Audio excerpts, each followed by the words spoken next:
Assalamualaikum warahmatullahi wabarakatuh. Perkenalkan, nama saya Said Akil Samsam dengan NIM 224030998 dari Prodi Manajemen Bisnis Syariah semester 3. Saya membuat video ini untuk menuntaskan tugas UTS mata kuliah MSI atau Metodologi Studi Islam. Dengan soal untuk mencari poin-poin dari makalah yang sudah dipresentasikan di kelas dari makalah kelompok 1 sampai kelompok 6. Langsung saja ke jawaban saya untuk poin-poin dari makalah kelompok 1 tentang pengantar metodologi studi Islam. Menurut saya yaitu metode adalah panduan dalam penyelidikan keilmuan dan metodologi adalah ilmu yang mempelajari cara ilmiah untuk mencapai kebenaran. Atau paradigma adalah kumpulan nilai yang membentuk pandangan subjektif seseorang terhadap realitas.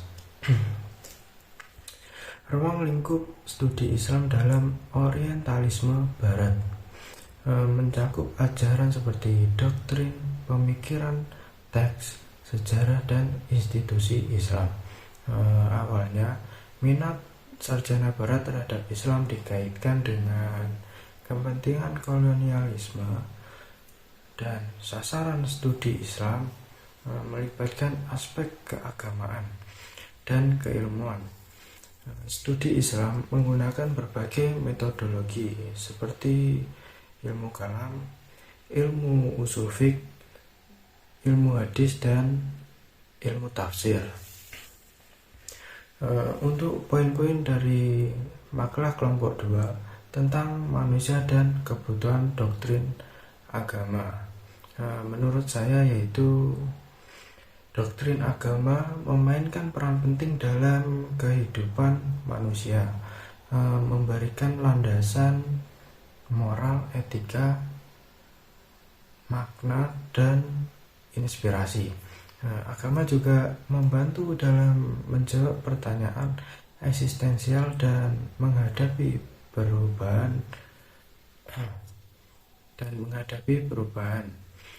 Peran agama akan terus berkembang seiring perkembangan zaman dan penting untuk menghormati keragaman keyakinan sambil menjunjung nilai-nilai universal seperti kasih sayang, keadilan, dan perdamaian. Dan untuk poin-poin dari kelompok 3 tentang Islam dan studi agama, menurut saya yaitu yang pertama, keutamaan pengetahuan agama. Islam menghargai pengetahuan agama sebagai salah satu bentuk pengetahuan yang paling penting. Studi agama dianggap sebagai cara untuk mendekatkan diri kepada Allah dan memahami tugas dan tanggung jawab sebagai seorang muslim. Dan yang kedua, pentingnya pendidikan agama Islam. Islam menekankan pentingnya pendidikan agama sejak usia dini agar anak-anak muslim bisa diajarkan nilai-nilai agama, moralitas, dan etika sejak masih kecil atau masih dini. Yang ketiga, ilmu agama dan ilmu dunia. Islam mendorong penyatuan antara ilmu agama, ilmu al-din, dan ilmu dunia. Ilmu al-dunia, studi agama tidak hanya mencakup aspek keagamaan, tetapi juga aspek-aspek seperti ilmu pengetahuan, etika, dan kebijakan. Dan Islam juga bisa dijadikan sebagai sumber-sumber pengetahuan. Dan yang keempat yaitu studi agama sebagai sumber hukum. Studi agama adalah sumber utama dalam mengembangkan hukum Islam atau syariah. Hukum Islam mencakup berbagai aspek, termasuk hukum keluarga, hukum pidana, dan hukum perniagaan. Dan Untuk poin-poin dari makalah kelompok 4 tentang model penelitian agama. Menurut saya yaitu penelitian agama adalah pendekatan sistematis dan objektif untuk memahami berbagai aspek agama termasuk sejarah, budaya, terus sosial dan doktrinnya.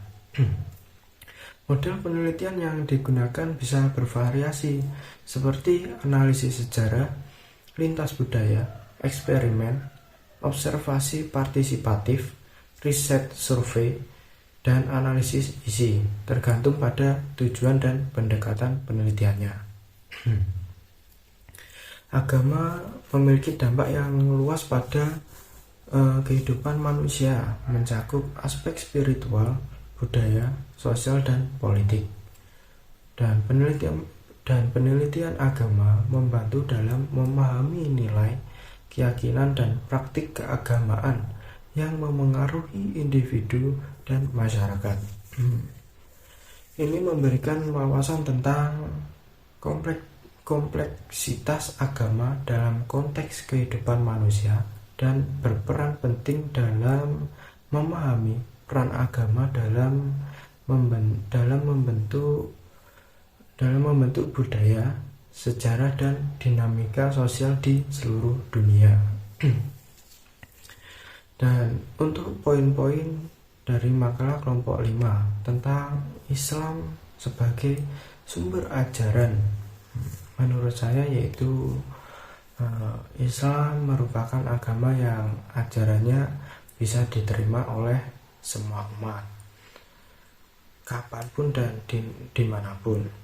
Ajaran agama Islam memiliki karakteristik yaitu komprehensif, moderat, dinamis, universal, elastis, dan fleksibel, tidak memberatkan, graduasi atau berangsur-angsur sesuai dengan fitrah manusia, dan argumentatif filosofis. Kemudian, ajaran Islam juga memiliki dimensi diantaranya yaitu Islam, iman, dan ihsan. Selanjutnya, ajaran Islam juga mempunyai agama Islam juga mempunyai aliran, yaitu meliputi aliran Al-Khawarij, aliran Qadariyah, aliran Jabariyah, aliran Mu'tazilah, aliran Asy'ariyah, dan aliran Salafi.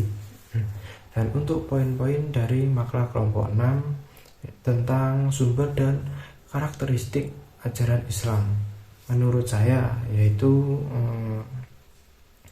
sumber utama ajaran Islam terdapat dalam Al-Quran dan Sunnah. Islam ialah konsep ijtihad yang menggunakan metode untuk memahami dan menerapkan hukum Islam yang berasal dari Al-Quran dan hadis. Ijtihad didefinisikan sebagai kemampuan untuk membedakan antara yang benar, yang salah, dan kemampuan untuk menegakkan hukum Islam. Sejarah Islam terdiri dari berbagai peristiwa yang pada dasarnya konsisten dengan ajaran-ajarannya. Ini termasuk sejarah agama Islam, termasuk perkembangan dan perubahannya, serta tradisi dan praktik komunitas Islam di berbagai bidang seperti pendidikan, ekonomi, politik, politik, kebudayaan, dan aritmatika. Untuk moralitas mengacu pada prinsip-prinsip moral atau nilai-nilai yang didasarkan pada benar dan salah. Baik, selesai sudah tugas matkul MSI tentang mencari poin-poin dari makalah 1 sampai 6, dan itu pure menurut saya. Bila ada salah katanya saya mohon maaf. Wassalamualaikum warahmatullahi wabarakatuh. Terima kasih.